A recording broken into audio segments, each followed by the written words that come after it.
stretching across the southern borders of Utah, Colorado, and Kansas, multiple bizarre instances of mutilations have occurred. This strange phenomena seems to cluster around the 37th parallel, or the UFO Highway. Hi, I'm Dr. Rita Louise, and this is Just Energy.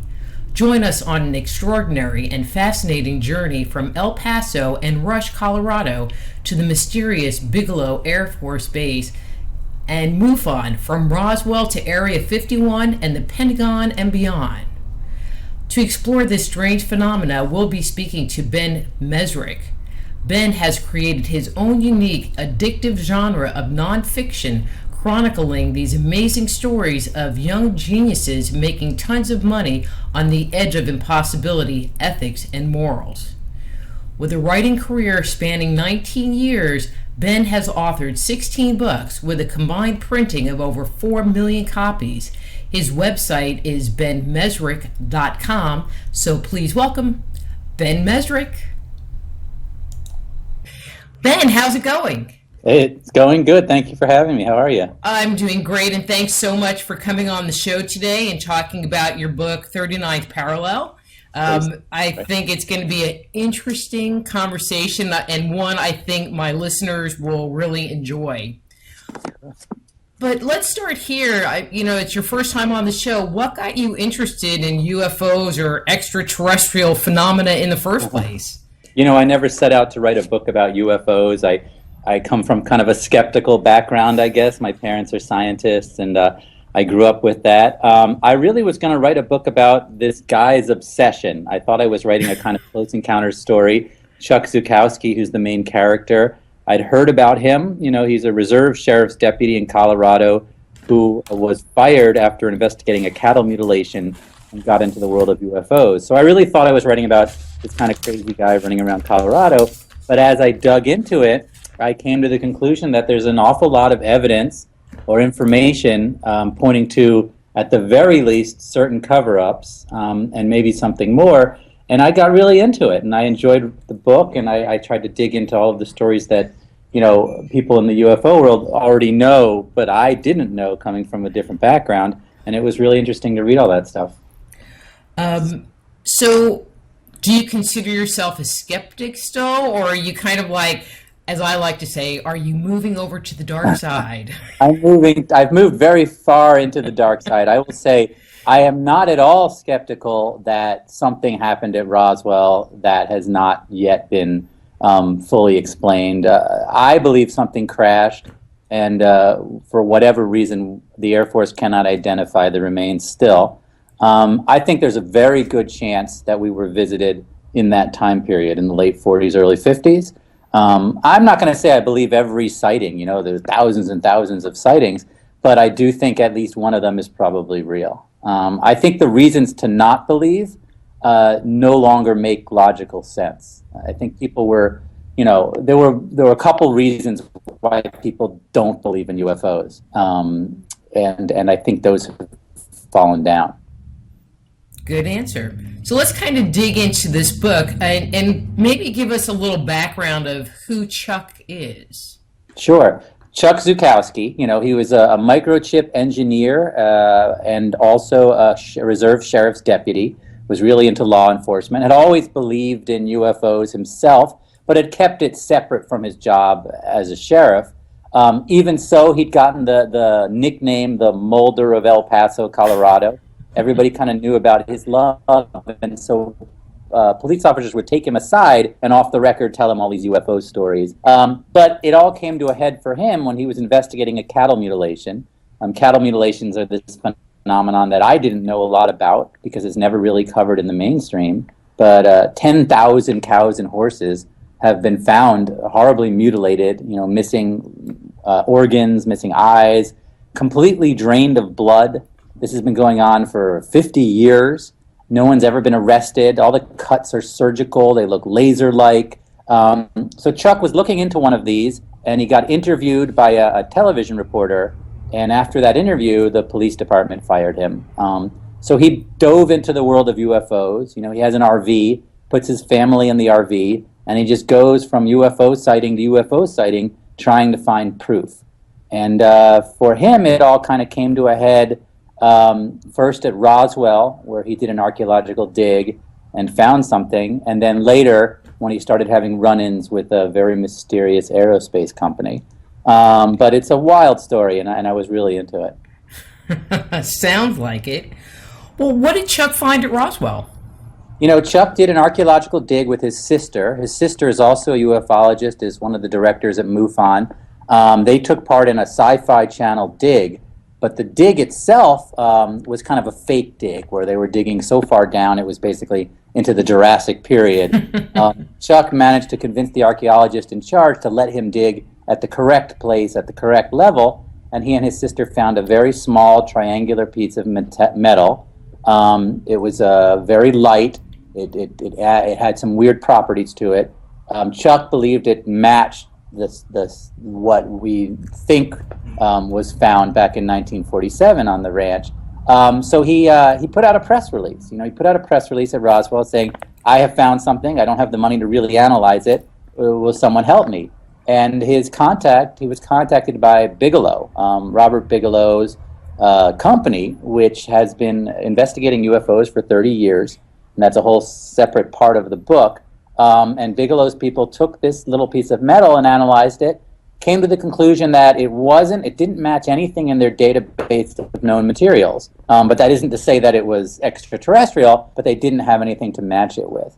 And I think that was pretty interesting. Then they cut off all contact, disappeared, and Chuck started to feel like they...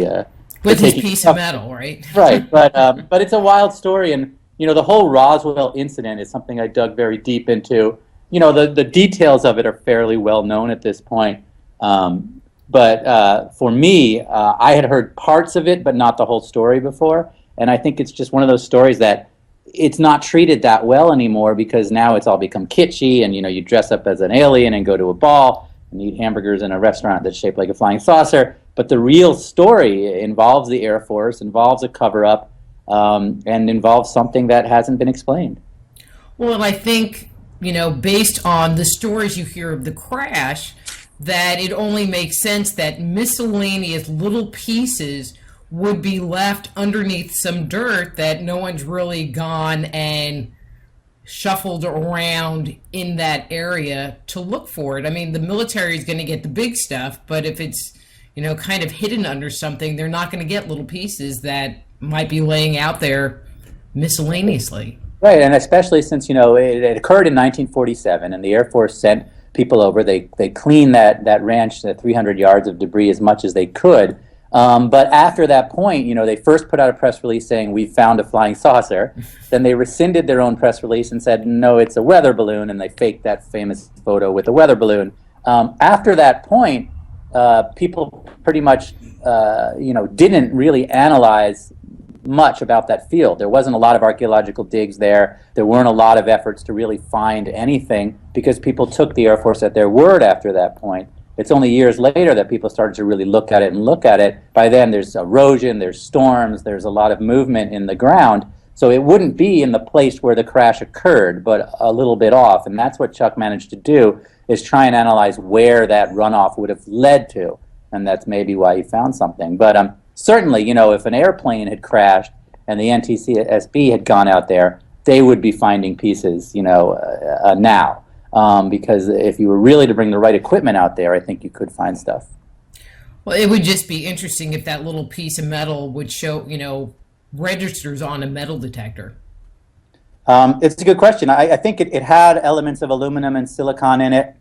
It's definitely, and in the book I put a picture of, you know, the microscopic readings on it and all the information on it. So someone who knows about metal detectors would be able to tell you whether it would or not.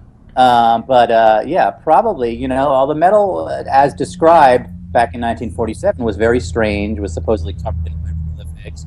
When you lit, it tried to burn it, it didn't really burn, it just twisted upward. It was very light. It reminded people of mylar, which was invented shortly after that. And so conspiracy theorists think, okay, maybe this led to the invention of mylar or whatever it was. But it's an interesting material that's very light but metallic. Well, and there are people that have said that, you know, what they found was actually mylar, except there was the caveat that mylar wasn't invented.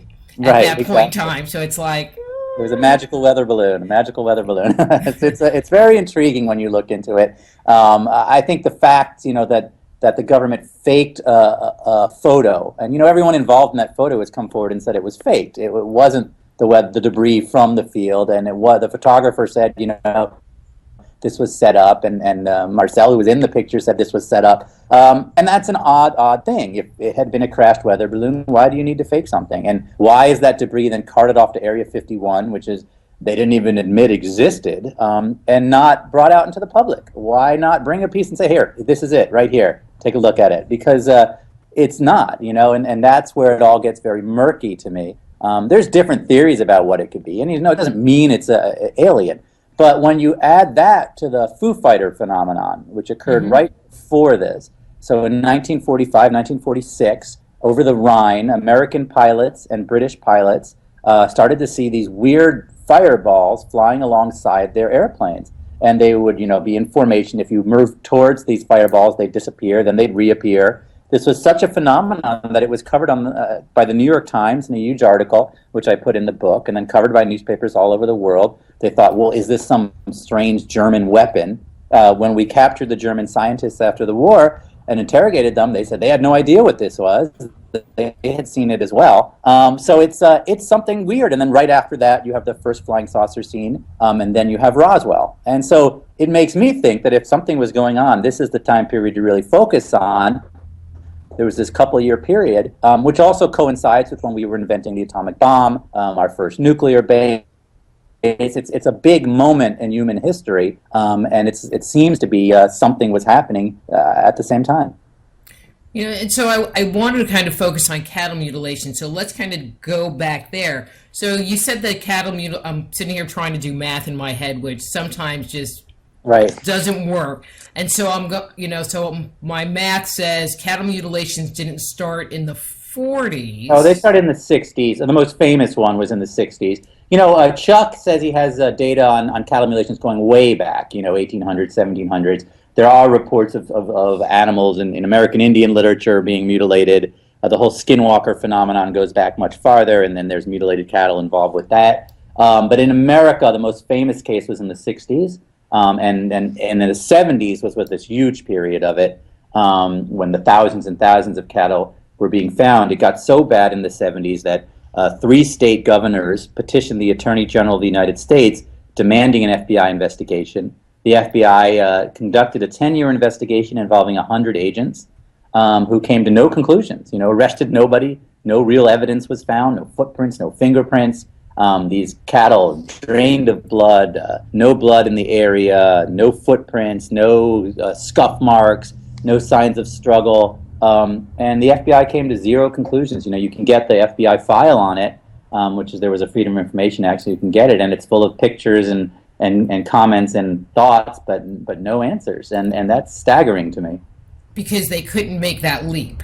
Well, there wasn't, any evidence of human involvement. Nobody, there was one theory involving cults, but it would have to be a massive cult spanning many decades. Another theory involving this biker gang, because this biker came forward and said that he was part of a gang that was doing this, but that seemed really unlikely, and he was just trying to get out of jail with some story. And then their third idea was some science, somebody doing experimentation from the military or from a private company. But that doesn't seem likely either, because you can get your own cows. You don't have to go in the middle of the night and get some rancher's cow and then have no footprints and no evidence. No, the FBI did not make the leap to UFOs, although they did say one theory is UFOs, extraterrestrial, and then they never said anything again about that theory. But it's an interesting question, and even if you were to say it was UFOs, well, then you got to figure out what the heck's going on and why, which doesn't make a lot of sense either. So it's just a really weird phenomenon spanning many, many years. And Chuck has his own theories about it, and he certainly believes it's UFO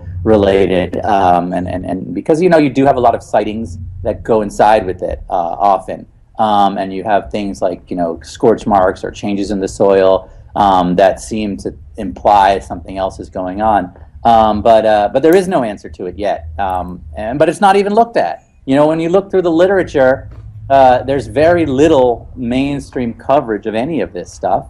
and you're not having journalists look at it or scientists look at it. Chuck really was bringing these carcasses to vets, and these vets, the specialists at the University of Colorado and in Colorado State, they'd never seen this stuff before, and this has been years, and they were blown away by these carcasses and the missing organs and the blood loss, and didn't have an answer for them as well.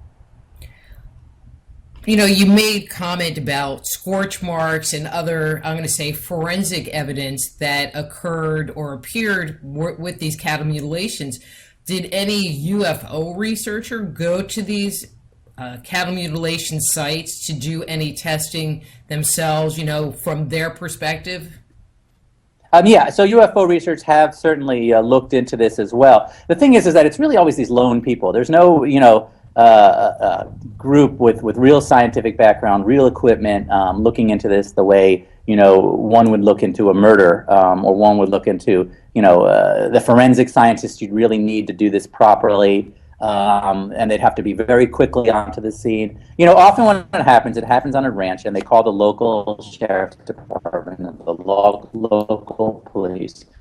Two cops show up, walk around a little bit, and say vandals, but they have no proof of anything. Or they say, it had to have been an animal, but they don't really know what it is, and so it's usually no real follow-up. There's no real investigation after that. It's just a dead cow with strange, mutilation on it. Sometimes it makes the local news, sometimes it doesn't.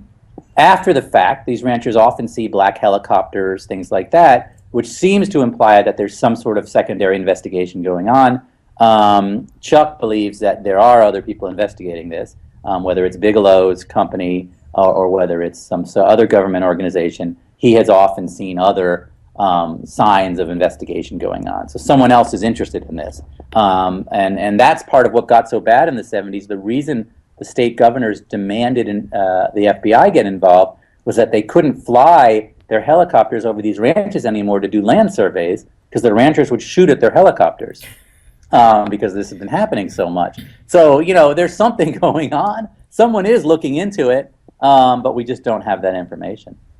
And I was always led to believe that the black copters flying at night were actually part of the phenomena, and a potential explanation, versus what you said, that it was always kind of after the phenomenon. It's after the fact. It's usually a day later, the next day. I don't think it's related necessarily. But in terms of it happening, of doing it, I think it's an investigation after the fact.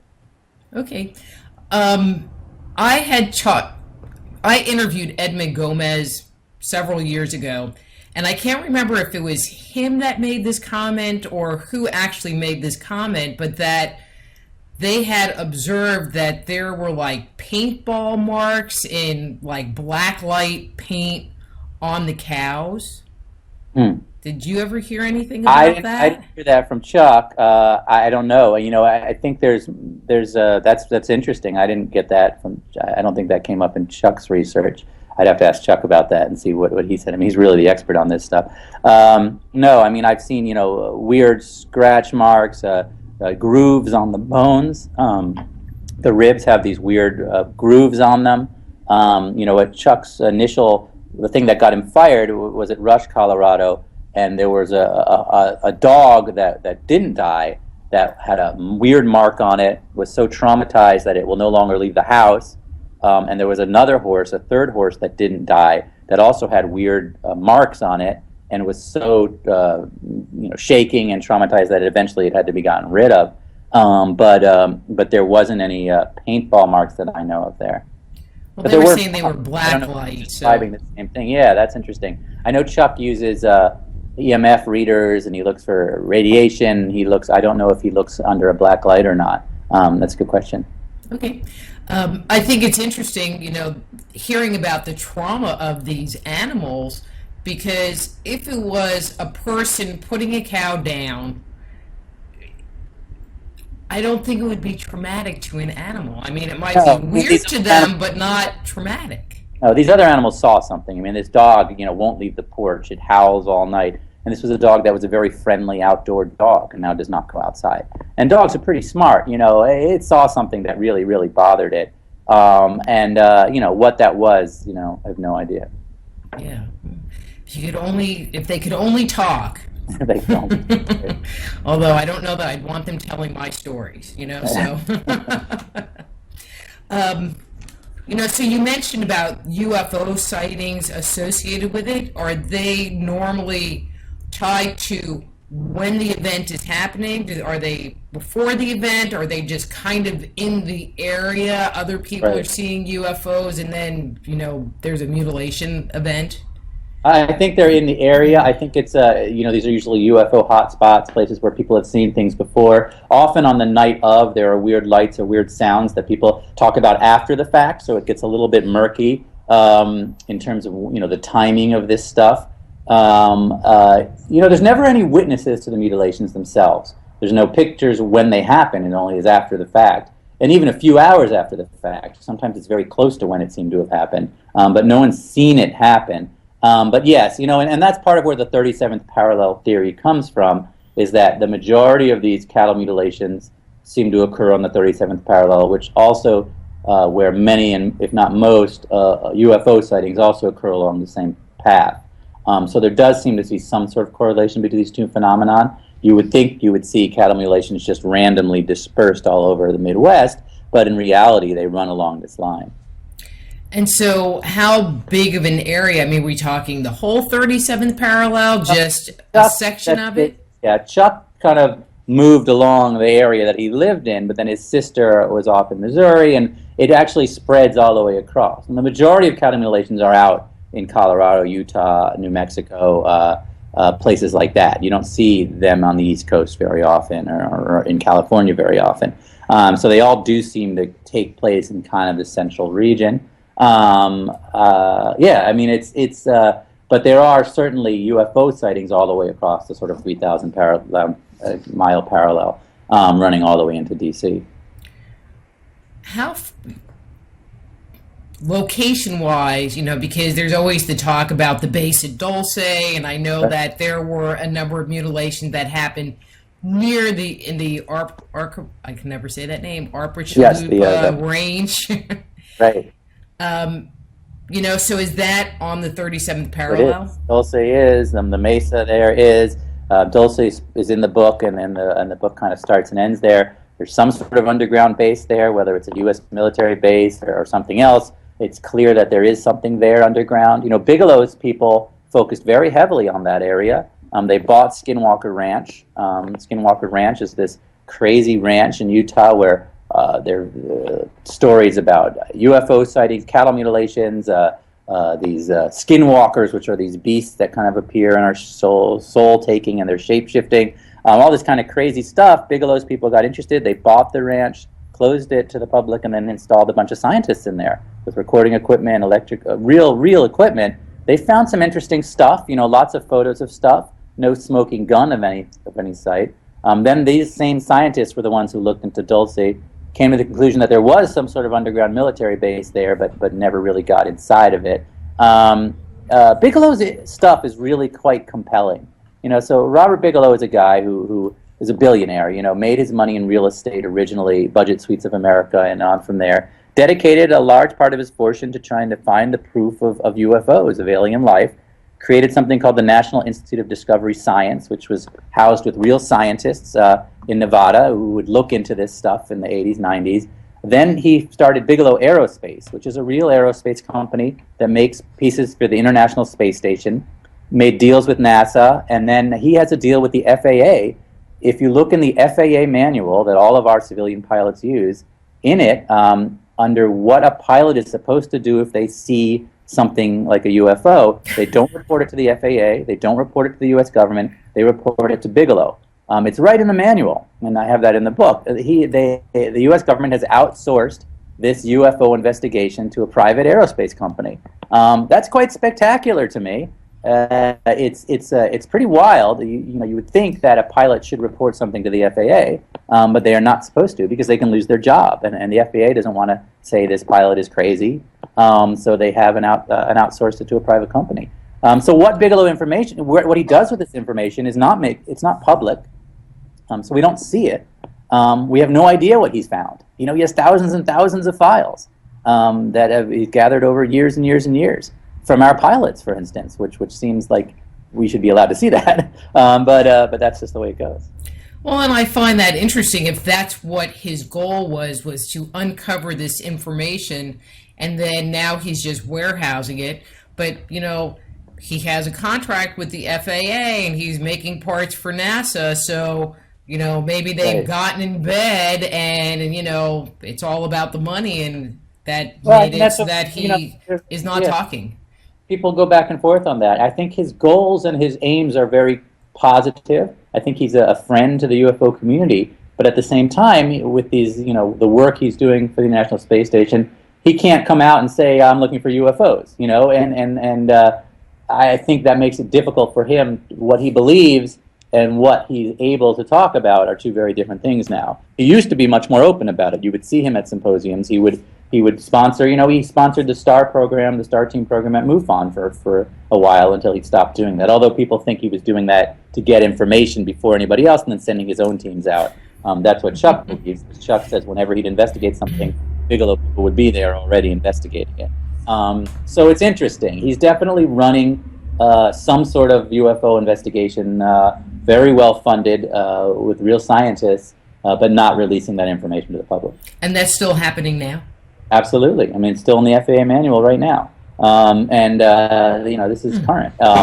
It's pretty interesting. I had a major source within his company who was feeding me all of this stuff, tried to reach him many times. He's well aware of me, and we had, and it didn't end up happening. But he was going to do an interview with me, and then he wasn't. That's what usually happens when I write my books. It happened with Mark Zuckerberg too, with the Facebook story. He was ready to do an interview, and then he got scared and wouldn't do it anymore. I could see, somebody like that, it just puts you into an awkward, you can kind of see it on one side, you can kind of see it on the other side. But it seems like, if this material was important to him and important for him to get out, that it could be leaked. Right. Well, I'm just going to leave these papers over here and they didn't come from me. Right. You wonder. I mean, there's two different ways to look at it. One way is he hasn't found anything. He doesn't have any proof, and he's really looking for scientific proof. And the other way to look at it is he did find something, and he doesn't want it to come out. He is famously quoted as having believed, they did a study in the 60s about what would be the result if we announced tomorrow that flying saucers were real. And the study came to the conclusion it would be complete chaos, that society would crumble, that religions would fail, people would stop going to work. And in an interview, Bigelow parroted that. He said, if this information came out, people may not be able to handle it. And maybe he believes that. And I feel like we've changed. I think in the 60s that was probably true. In the 50s and 60s, we were not at a place where we could see something like that. But now, with what we see every day, this world is crazy. I don't think it would be that big a deal to people. I think an alien could walk through a mall right now and most people would say, hey, there's an alien. I don't think people would freak out. Certainly the youngest generation right now would have no issue with it at all. So I think we've changed our opinions in the last 50 years, and it's time. Come on, everyone's seen the X-Files. Everyone's seen all these movies and TV shows, and it's look at the political landscape. We've got enough weirdness going on that I don't think a flying saucer would be the weirdest thing in the news that day. Agreed.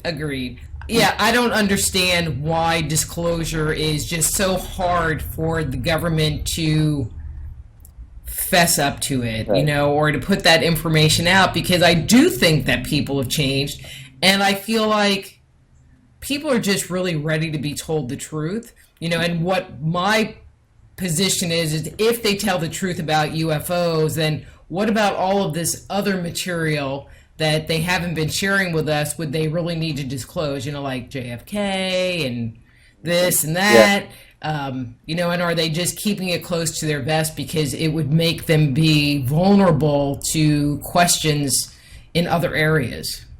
Yeah, it's interesting. And I want to put it out there that not all conspiracies are bad. Not all hiding of information is bad. There are certain things that need to be kept secret. I'm not of the belief that everything should be out in the open. You look at the Manhattan Project, which I get into in the book in a big way, the project to develop the atomic bomb. involved 100,000 people, of which only 15 knew what they were doing. It was the biggest secret we ever kept. We had created secret cities where this took place. The Office of Censorship was created. It went through the newspapers, magazines, even comic books, cutting out the words atomic or nuclear. So even Buck Rogers comic books were edited so that you wouldn't see the word atomic. And this was a huge, huge conspiracy. But they did it for the right reason. They felt like they were developing a weapon to end a war, and they didn't want this information getting out. And so not all secrets are necessarily bad, and there might be a reason to keep something a secret until there's a moment when it has to come out. So I'm not always against the idea of secrets, but in terms of Roswell, in terms of sort of a craft crashing, I can't imagine why now it can't be released.